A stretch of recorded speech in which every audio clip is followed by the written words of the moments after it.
నేను రాధామోహన్ సింగ్ గారికి ఉత్తరం రాశాను. ఆ తర్వాత చర్చించుకున్నాం. మేము చర్చించుకున్న తర్వాత వ్యవసాయ మంత్రిత్వ శాఖ ఉత్తర్వులు జారీ చేసింది నిన్న.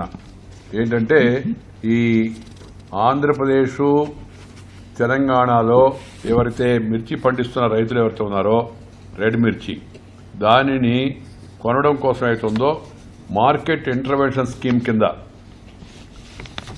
2 రాష్ట్రాల్లో ఉన్నట్టెక్క మిర్చి రైతులకు సహకరించాలని కేంద్ర ప్రభుత్వం నిర్ణయించింది.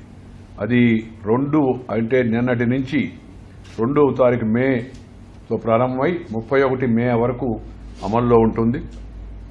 ఆంధ్రప్రదేశ్ సంబంధించి 88,300 మెట్రిక్ టన్నులు ఈ స్కీమ్ కింద రాష్ట్ర ప్రభుత్వం సేకరిస్తుంది.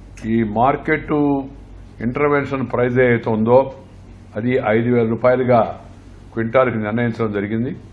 దానిపైన దానికి ఉన్నంటి యొక్క ఈ packing material, loading, unloading, commission, transportation, grading, packaging వీటన్నిటికి కలిపి ఓవర్ హెడ్ ఎక్స్పెన్సెస్ కింద 1,250 రూపాయలు. ఎక్కడ ఈ కొనుగోలు కేంద్రాలు పనిచేయాలనేది ఆ రాష్ట్ర ప్రభుత్వాలు నిర్ణయానికి వదిలిపెట్టడం జరిగింది. ఈ స్టేట్ ఏజెన్సీ ద్వారా దీన్ని అమలు చేయడం జరుగుతుంది. ఆ స్టేట్ సంబంధించిన ఏజెన్సీ ద్వారా ఇవన్నీ కూడా కోఆపరేటివ్ సొసైటీలు, రైతు సంస్థలు లేదా నేరుగా రైతుల నుంచి కొనుగోలు చేయడం జరుగుతుంది. కానీ మధ్యవర్తులు, దళారుల నుంచి ఇది కొనుగోలు చేస్తే వాళ్ళకి ఈ స్కీమ్ వర్తించదు.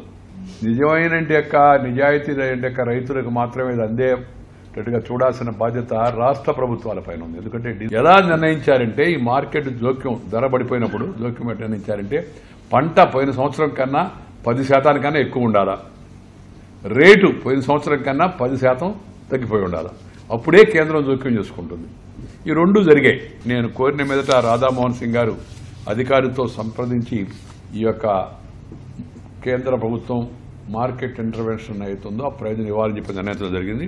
ఆంధ్రాలో ఆంధ్రప్రదేశ్ సంబంధించిన ఏజెన్సీ మార్కెట్ కావచ్చు, ఇంకోటి కావచ్చు. తెలంగాణలో తెలంగాణ రాష్ట్ర ప్రభుత్వానికి సంబంధించిన ఏజెన్సీ వాళ్ళు కొనుగోలు చేస్తే దానిలో కానీ రేపు అమ్ముకున్న నష్టం వస్తే 50% కేంద్రం భరిస్తుంది, 50% రాష్ట్రం భరించే విధంగా ఒక అవగాహనకు వచ్చి ఈ కేంద్రం ఈ విధంగా జోక్యం చేసుకోవాలని కోరుకుంది.